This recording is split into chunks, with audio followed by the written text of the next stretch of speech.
pour vocation d'implémenter et gérer des programmes de fidélité. Alors implémenter parce qu'il y a une vraie partie technique où on vient se brancher sur les systèmes de caisse des points de vente des enseignes que nous gérons. Quand on dit qu'on vient se brancher sur le système de caisse, c'est-à-dire qu'on parle de web service pour pouvoir remonter toute l'information et toute la connaissance client. La solution The Feed, le principe, c'est en échange d'avantages fidélité que l'on donne aux clients finaux, vraiment les clients de nos enseignes, et bien derrière, ils acceptent en retour de nous donner leurs coordonnées, que l'on enregistre leurs ventes par le biais de cette carte de fidélité que l'on va venir biper en caisse.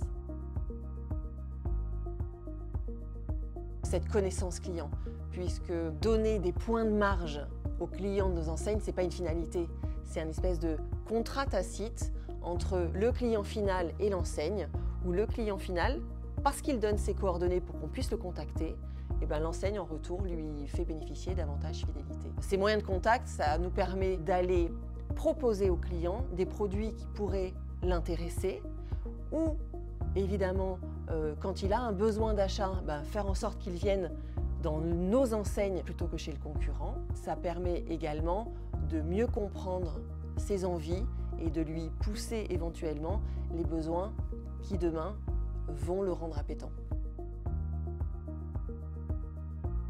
Alors l'innovation, elle est constante. L'objectif, évidemment, c'est de s'adapter toujours aux besoins métiers, de rajouter des fonctionnalités sur ce qu'on appelle la plateforme chez nous, qui est cette interface hyper ludique, très facile d'utilisation, puisque nos clients l'utilisent aussi. Il y a eu évidemment l'IA très récemment pour aider à la décision. Et puis il y a du scoring pour mieux segmenter notre clientèle, rajouter des canaux de communication, faire en sorte qu'à chaque fois, notre solution The Feed vient s'enrichir pour mieux répondre aux besoins de nos enseignes. Alors l'un des gros projets 2025, c'est l'automation. L'automation, c'est pas un gros mot, mais c'est encore une fois être capable de manière très facile et très intuitive de s'adapter au mieux à chaque client final et vraiment d'être capable d'adapter chaque communication à son besoin spécifique.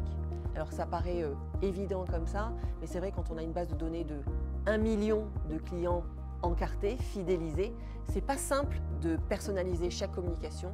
L'automation le permet.